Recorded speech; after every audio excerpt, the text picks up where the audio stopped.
The grand hall of the Valari Empire shone with silver light. Tall glass pillars rose into the sky and reflected the endless stars outside. Hundreds of nobles stood in silence, their eyes fixed on the woman who stood before the throne. Her name was Alira, the princess of the Valari. Her pale blue skin glowed faintly under the soft light. Her silver eyes held calm pride, but deep inside, she carried a quiet sorrow. For many years, the Valari Empire had been at war with humans. The conflict had cost both sides countless lives.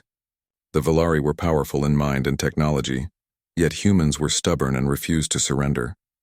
When peace was finally offered, both sides were exhausted. The Valari Council agreed to a treaty, but wanted to leave humans with an insult they would never forget. So they offered Alira, the Barren princess, to be married to a human envoy named Rian. Among the Valari, fertility was seen as strength. Alira's inability to bear children was a mark of shame. The nobles whispered that giving her away was an act of mockery. They believed the humans would feel insulted to receive a princess who could never give them heirs. Alira stood quietly as the laughter behind her continued in soft murmurs. She had learned to remain calm when others tried to wound her pride. Rian stepped forward through the grand doors. He was dressed in a simple dark uniform, the kind worn by Earth diplomats. His posture was steady, his gaze firm. Compared to the tall, elegant Valari, he looked plain and unremarkable, yet there was something unshaken in his presence. The nobles looked at him with thin smiles, expecting him to show anger or shame. Instead, Rian bowed deeply before the emperor and spoke in a clear voice. "I accept the union," he said.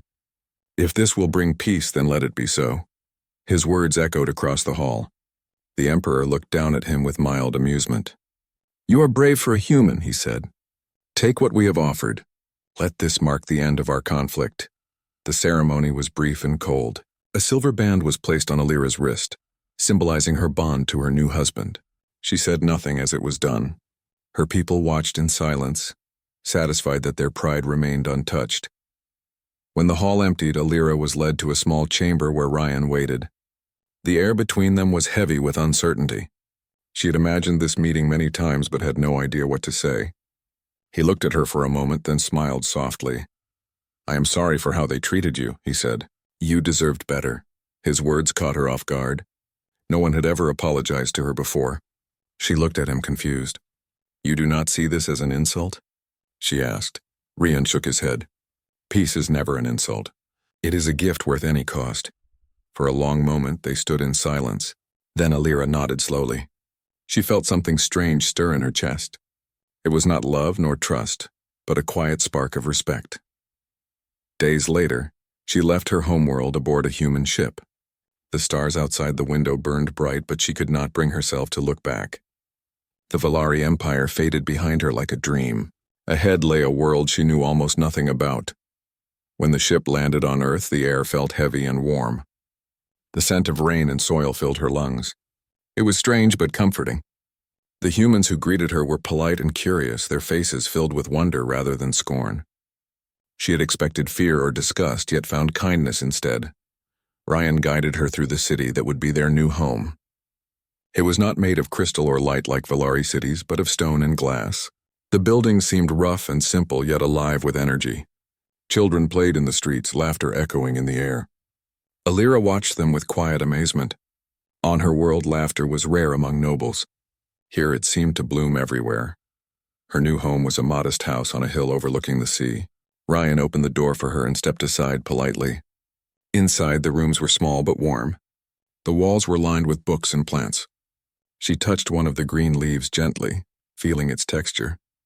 "You grow living things inside your homes," she said. Rian smiled. "It helps remind us that life can thrive anywhere." That night, Alira stood on the balcony and looked at the stars. She could not see her home among them. A part of her felt lost, but another part felt strangely free. Rian joined her, carrying 2 cups of warm tea. He offered one to her. She hesitated, then took it. The taste was simple and bitter, yet comforting. "On my world," she said softly, "they laugh at me. They call me broken. Do your people see me the same way?" Rian looked at her for a moment before replying. "On Earth, we do not measure worth by what someone cannot do. We see worth in what they choose to do." His answer was calm and sincere. Alira looked down at the cup in her hands. For the first time in many years, she felt warmth that was not from the sun or stars. Days turned into weeks. She began to learn human customs, their foods, and their ways of living. She helped Ryan with his work and joined him on visits to local communities. Everywhere she went, people greeted her kindly. Some were shy, some curious, but none were cruel. Slowly, she began to smile more. One evening, Ryan showed her a garden he had planted behind the house. "It is small now," he said, "but it will grow." Alira knelt beside the young plants, touching the soil gently.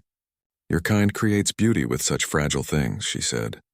"You build life even when everything tries to destroy it." Ryan smiled again. "That is what being human means." As night fell, Alira stood beside him, watching the stars reflect on the sea. The mocking laughter of her people felt far away now. For the first time, she began to wonder if the union that was meant to humiliate her might instead change her fate. She did not yet know how deeply this new world would reshape her. But something inside her had already begun to awaken. The days on Earth passed gently for Alira. Each sunrise brought a color she had never seen before. On Valari, the skies were always silver and still, but here they changed every hour. Some mornings were bright with golden light, and some were soft with pink clouds floating across the horizon. The world seemed alive, breathing in rhythm with the wind and sea. Ryan guided her through every small part of life on Earth. He showed her how humans worked, traded, and celebrated simple joys. Alira watched them with wonder. They were not perfect. They made mistakes and argued often, yet there was something beautiful in their persistence. They never stopped trying even when things seemed impossible. In the market near the harbor, people sold fruits, cloth, and small handmade toys. Alira walked beside Ryan as curious faces turned toward her. Some whispered quietly, but most smiled kindly. Children ran up to her without fear and asked questions about her glowing eyes and smooth blue skin. She answered gently, and even let them touch the silver bracelet that marked her royal status. Their laughter made her heart feel lighter. Later at home, Alira stood near the garden where small flowers had begun to bloom. The air smelled of soil and salt. Ryan was repairing a small machine beside her. His hands were covered in grease and his forehead glistened with sweat. She had seen Valari engineers who could build grand ships without effort, yet they lacked the patience he showed. "Why do you fix things yourself when others could do it faster?" she asked. Ryan looked up with a calm smile. "Because when you fix something with your own hands, you understand it better. It becomes a part of you." She thought about that for a long time. On her world, work was divided by rank. Royals never touched tools or soil, but humans treated labor as a mark of pride, not shame. That night, Alira helped him plant more seeds. Her hands became dirty for the first time, yet she did not mind. The feeling of soil against her fingers made her feel alive. As weeks turned to months, Alira began to learn more about human ways. She learned to cook simple meals, read human books, and even care for the plants that grew near their home. The language of Earth was difficult, but she practiced each day until she could speak it clearly. Ryan praised her patience, and she felt shy when he smiled at her success. One afternoon, heavy rain poured outside. Alira sat by the window watching the drops hit the glass. Ryan brought her a warm blanket and a cup of tea. The sound of the rain filled the silence between them. "I used to hate the rain," he said softly. "It made everything cold and slow. But now I think it reminds us that even storms can feed the earth." Alira nodded. "On my world, we control the weather. The skies never change, but maybe that is why our hearts grew still. We forgot that beauty can come from chaos." Ryan looked at her with quiet respect. "Then maybe Earth can teach you something new." Alira smiled slightly. "It already has." She began to write her thoughts in a small book that Ryan gave her. Each night she recorded what she saw and learned. She wrote about the kindness of the people, the scent of flowers, the warmth of sunlight, and the strength of human hope. Slowly, her heart began to heal from years of being treated as worthless. One morning, as she prepared breakfast, she felt dizzy. Her skin glowed brighter than usual, and a strange warmth filled her body. Ryan noticed and grew concerned. He called a doctor to examine her. The doctor, a kind woman named Lena, ran several tests. When the results came, she looked both puzzled and amazed. "There is something remarkable happening," Lena said gently. "Your body shows signs of new life." Alira frowned, unsure what that meant. "New life?" Ryan looked shocked. "She means you are with child." The room went silent. Alira could not breathe for a moment. For most of her life, she had been told she could never bear children. The Valari healers had declared it impossible. Yet here on this strange world, her body had begun to change. That cannot be, Alira whispered. It was proven by science, Lena smiled kindly. Perhaps your science did not know everything.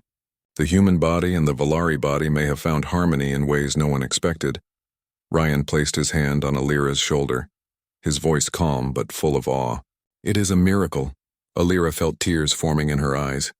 On Valari, tears were seen as weakness, but here they felt pure. The idea that she could carry life inside her filled her heart with both fear and joy. Days passed in quiet wonder. The news spread quickly among humans. Scientists from every nation requested to study her. But Ryan protected her privacy. He told them she was not a subject but a person who deserved peace. Alira was touched by his care. One evening she stood again in the garden looking at the small plant swaying in the wind. She placed her hands on her stomach and felt a faint pulse of warmth. She smiled softly and whispered, "Little one, you are proof that hope can grow anywhere." Ryan joined her, standing beside her in silence. The setting sun painted the sky with orange and red light. "Do you miss your home?" he asked. Alira thought for a moment. "I miss what it could have been. But I think I have found something better here." Ryan nodded. "You have found a home, not just a world." That night they sat together under the stars. Alira watched the constellations and realized that the same stars shone over both Earth and Valari. She wondered what her people would say if they saw her now. The Barren princess carrying life within her, on a world they once called primitive. She began to dream of returning one day, not as a symbol of shame, but as living proof that life finds a way even where none is expected, her heart filled with courage she never knew she had. The future was uncertain, but she was no longer afraid of it. As the night wind whispered through the trees, Alira closed her eyes and smiled. She was no longer the princess given in mockery. She was becoming something far greater, shaped by a world that had taught her the meaning of life, love, and hope. Alira's life changed completely after the doctor's words. Every day felt new, every heartbeat louder than before. The idea of carrying life within her was something she had never dared to dream. On Valari, she had been called empty, unworthy, a princess born without purpose. But on Earth, that same body now carried a miracle. Rian was always near her, careful and gentle. He woke early each morning to prepare her meals and checked on her often. At first, Alira felt strange about this care, but soon she began to feel comfort in it. There was kindness in every small thing he did, from adjusting her seat by the window to bringing her fruit from the market. As the weeks passed, her skin glowed brighter, and her body changed in ways neither human nor Valari science could fully explain. The doctors were amazed, but they respected her wish to live quietly. Rian told them that no research was more important than her peace. Alira began to notice new feelings in her heart. Sometimes when she sat in the garden, she would place her hand on her stomach and feel a faint rhythm. It was soft and steady like a secret melody. It made her smile in a way she never had before. The people in their small town soon learned about her condition. Some were curious, some unsure, but most offered kind words and gifts. A woman named Mira brought her blankets she had sewn herself. A group of children painted small stones and placed them near the garden for good luck. Alira felt accepted by them all. One afternoon, as she watched the waves crash below the hill, Ryan joined her with a thoughtful look. "Do you ever think about how this happened?" he asked. Alira nodded. "Every day. On Valari, the doctors said I would never bring life into the world. They said my body lacked what was needed. But perhaps they were wrong. Perhaps the universe wished to prove that limits are not forever." Ryan smiled softly. "Maybe love is the strongest science of all." Alira did not answer right away, but his words stayed with her long after. That night she wrote in her book again. Her handwriting had grown smoother, her language more human in tone. She wrote about how peace had brought her a new kind of strength, how kindness had healed wounds no medicine could touch. As her pregnancy grew, so did the attention from both worlds. A message from the Valari Empire finally arrived. It came through the interstellar communication system, a glowing sphere that projected the image of a tall man in royal armor. It was the Emperor himself, Alira's father. His face was calm, but his eyes showed unease. "Daughter," he said, "our sensors have confirmed strange readings from your body. We demand that you return at once. This matter must be studied. Alira stood tall as she answered. You call it a matter, but it is my child. I will not be studied. I will return when I choose, not before. The Emperor frowned. You speak with human defiance. Do you forget who you are? I remember, she said firmly. I am your daughter. I am also a mother now. I will come home when my child can see both worlds and walk without fear. The connection ended, leaving silence in the room. Ryan looked at her with pride. You spoke with courage.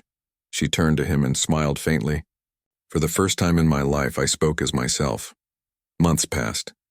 The seasons changed and Earth's colors shifted from green to gold. Alira's strength grew, and so did her bond with Ryan. They spent evenings watching the sky and mornings walking through the garden. Sometimes she told him stories of her world, the floating cities, the crystal rivers, and the way her people believed emotions weakened the mind. Ryan would listen quietly and then remind her how wrong they had been. When the time came, the birth was unlike anything anyone had seen. The doctors gathered quietly and Ryan stayed beside her, holding her hand. The lights flickered as her energy filled the room. Her body glowed brighter than the sun outside, and the air hummed softly. Then at last a small cry echoed through the house. The child was born. Alira looked down at the tiny being in her arms. The baby's skin shimmered with soft blue light, yet its eyes were deep brown like Ryan's. A thin ring of silver traced the child's pupils, glowing gently. It was neither fully human nor fully Valari, but something new, something beautiful. Ryan's hands trembled as he touched the baby's fingers. He has your light, he said. Alira smiled through tears. And your strength. The doctors stood in awe. Lena whispered, This child is living proof that our worlds can unite. News spread faster than light. Across the galaxy, both humans and Valari debated what this birth meant. Some called it impossible, others called it destiny. Many Valari scientists demanded samples and data, but Ryan refused all requests.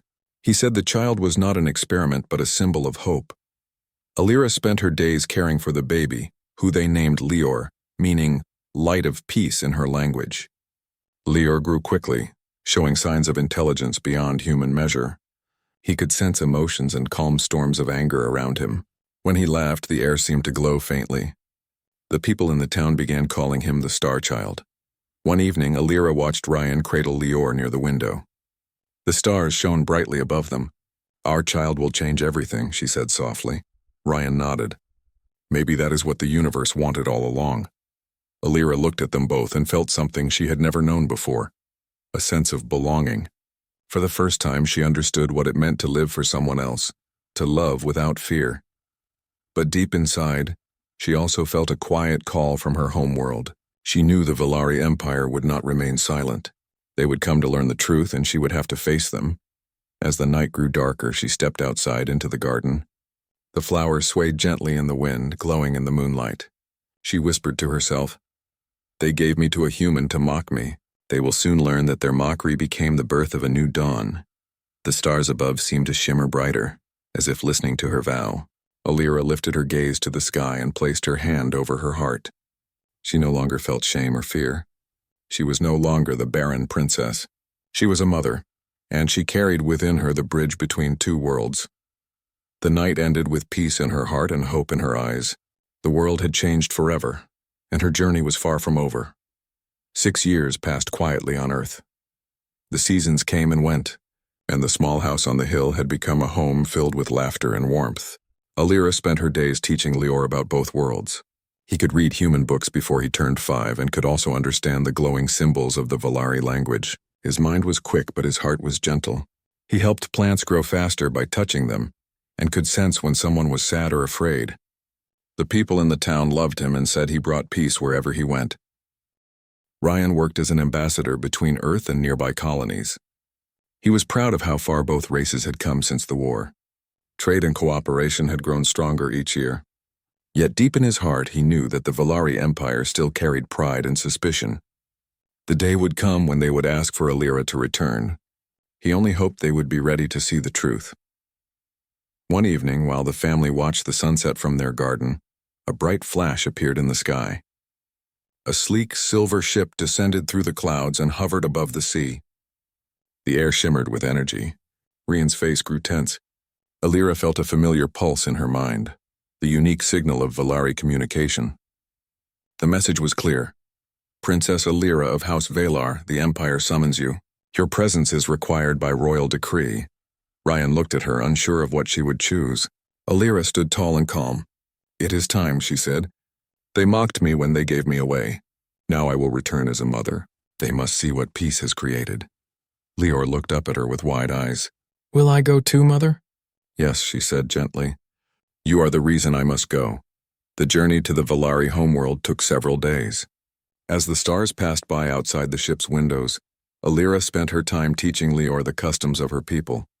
She told him how the Valari valued control, silence, and perfection. She warned him that they might not welcome him kindly, but he only smiled and said, I will show them kindness first. When their ship finally entered the atmosphere of Valari, Alira felt a strange mix of sadness and strength. The shining crystal towers of the capital city still stood tall. The same silver skies stretched endlessly, still untouched by change. The royal palace glimmered like frozen light. It looked exactly as it had when she left, but to her it felt smaller now, trapped in its own pride. They were escorted by guards through the grand gates. Crowds gathered on both sides, whispering and pointing. The people stared at the small boy who walked beside their princess. His blue glow and brown eyes made him look both familiar and foreign. Some bowed in respect, while others turned away in confusion. Inside the throne hall, the emperor sat upon his high seat surrounded by nobles. His expression was unreadable. Alira stepped forward with Rian and Lior beside her. The nobles murmured quietly, their eyes sharp with curiosity. Daughter of Valar, the emperor said, his voice deep and cold. You were given to a human as a gift of peace. You were never meant to return. Yet you stand here, and the child beside you carries the blood of both worlds. Explain this to your people. Alira bowed her head slightly, then lifted her gaze to meet his. I return not as the barren princess you once pitied. I return as the mother of new life. The child you see is proof that our kind and humans are not as different as we believed. Life has found harmony between us. The nobles began to whisper more loudly. Some looked fearful, others amazed. One of them stepped forward. This is against the laws of nature. Such a union should not exist, Rian spoke firmly. Nature itself created this child. If the laws cannot accept him, perhaps it is the laws that must change. The hall fell silent. The emperor studied the boy carefully. Step forward, child, he commanded. Lior walked forward without fear. His small footsteps echoed through the hall. When he reached the throne, he looked up at the emperor and smiled. Grandfather, he said softly, I brought you a gift. He held out a small seed that he had carried from Earth. It will grow even in silver soil. It can live anywhere just like me. The emperor hesitated. No one had ever spoken to him so openly. Slowly, he took the seed from the boy's hand. For a brief moment, a faint light spread between their palms. The seed sprouted into a tiny glowing plant right there in the emperor's hand. Gasps filled the hall. Alira spoke clearly. You see now what humanity has given us. You once saw them as lesser beings, but their hearts hold a power we never understood. Through them, I found life. Through them, our people can find a new future. The emperor looked at the child again, then at his daughter. His voice softened. Perhaps I was blind to what peace could bring. A council member objected. Sire, this cannot be allowed. If this continues, our bloodlines will be lost. The emperor turned to him with a firm voice. Our bloodlines mean nothing if they keep us trapped in hatred. This child is not a threat. He is a bridge. Ryan stepped beside Alira and placed a hand on her shoulder. Your empire does not have to fall. It can rise higher if it learns to share instead of rule. For a long time, no one spoke. Then, to everyone's surprise, the emperor stood from his throne. He walked down the steps and placed his hand gently on Lior's head. Welcome home, my grandson, he said. The hall erupted in mixed sounds of disbelief and applause. The decision was made. The empire would recognize Lior as a symbol of unity. That day was later called the Day of Return. In the weeks that followed, Alira and Rian stayed in the capital. Lior's presence began to change people's hearts. The Valari scientists studied his abilities with respect, not greed. The common people came to see him and left with smiles. The emperor ordered the seed Lior had given him to be planted in the royal garden. Within days, the plant grew into a glowing tree that never faded. It became a sacred symbol of renewal. One evening, as the sun dipped below the horizon, Alira walked with Ryan through the same hall where their marriage had once been mocked. She looked around and remembered the laughter of those who had scorned her. Now those same voices spoke her name with honor. Ryan took her hand gently. "You have changed an empire," she smiled. "No, we changed it together, and our son showed them what neither of us could." As night settled, Alira stood on the balcony of her old room and looked up at the stars. She thought of Earth, its warm rain and open skies. She thought of her people and the future they now faced. For the first time she felt complete. The Barren princess had returned to her world not in shame but in triumph. She had carried the light of humanity across the stars and planted it in the heart of an empire that had forgotten how to grow. And from that light a new age had begun. The Valari Empire was no longer the same after Alira's return. The story of the princess who had been called Barren spread through every city and colony. People whispered her name with respect. The child she had brought back, Lior, became a symbol of unity. Every corner of the empire spoke about the day when light grew from a simple seed in the emperor's hand. It became known as the beginning of the new age of harmony. Alira now lived in a new home built between the palace and the great gardens. It was open to the sky, filled with earth plants that grew beside the glowing flowers of Valari. The scent of the garden carried through the air, reminding everyone of how two worlds had become one. Ryan worked with Valari scholars and human scientists to strengthen peace between both races. Together they built schools, research centers, and gardens across several worlds. Lior grew quickly, both in mind and body. He spent his mornings studying with Valari teachers and his afternoons helping humans who visited the palace. His energy made people smile, and even the guards could not stay serious when he was near. His ability to understand emotions made him loved by all. Some said he could sense sadness and replace it with calm. Wherever he went, peace followed. One day, the emperor invited Alira and Ryan to the royal council. The hall was filled with nobles, advisors, and representatives from both worlds. The emperor spoke in a steady voice that carried across the room. "For centuries, we believed strength came from purity and control. Today, we know that true strength comes from acceptance and unity. It is time to rewrite our laws. From this day, humans and Valari will share equal rights across our alliance." Applause filled the hall. Alira looked at her father with pride. She had once feared this place, but now it felt like home again. She could see tears in the eyes of some nobles who once mocked her. The same people now bowed their heads with respect. After the meeting, Alira walked through the royal garden with Ryan.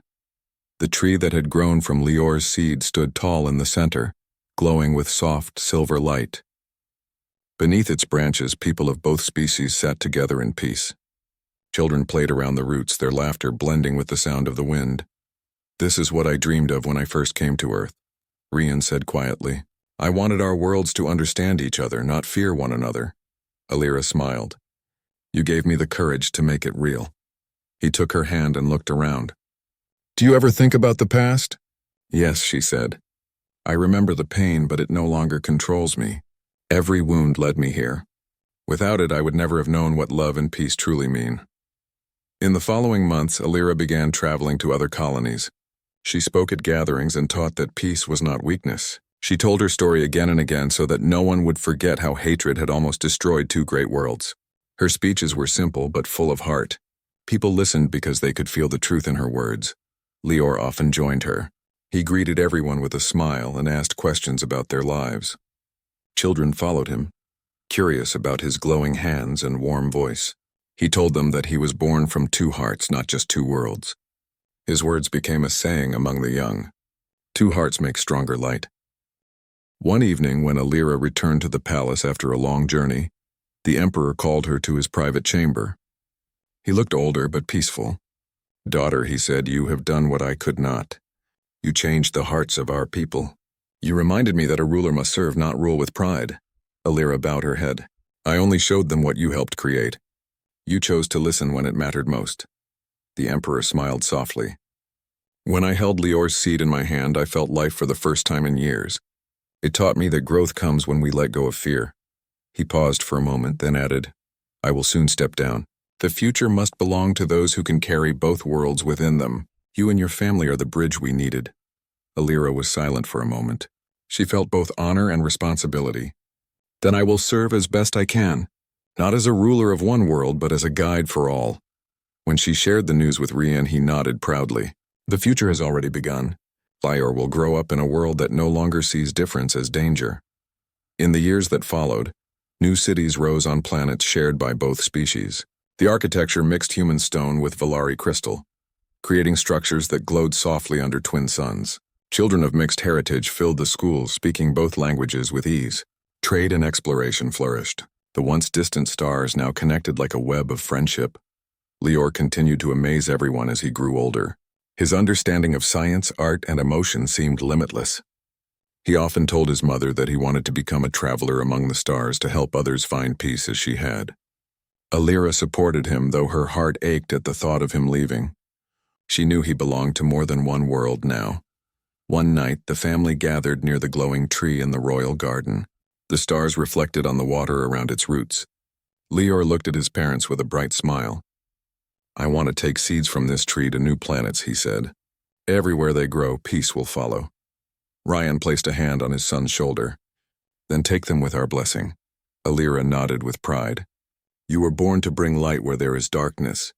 Go and let others see what hope looks like." Years later, when Lior's ship left the Valari sky, the people stood in silence, watching the trail of light stretch across the horizon. They called it the Path of Dawn. It became a festival that both humans and Valari celebrated each year. As Alira and Ryan watched the stars from their balcony, she rested her head on his shoulder. "Do you remember the day they gave me to you as a mockery?" she asked softly. Ryan smiled.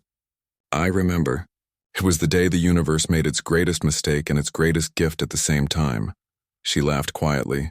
"It gave us the chance to prove them wrong." He looked into her eyes. "And you did."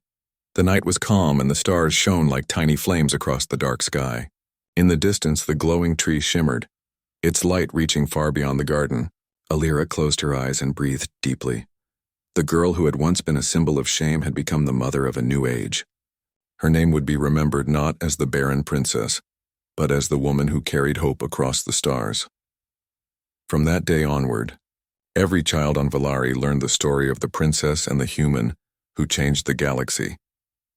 And every time a seed from the glowing tree bloomed on a new world, people remembered that peace began with a single act of kindness. It was the dawn of a future shaped by love, courage, and the belief that even the smallest light could brighten the darkest sky.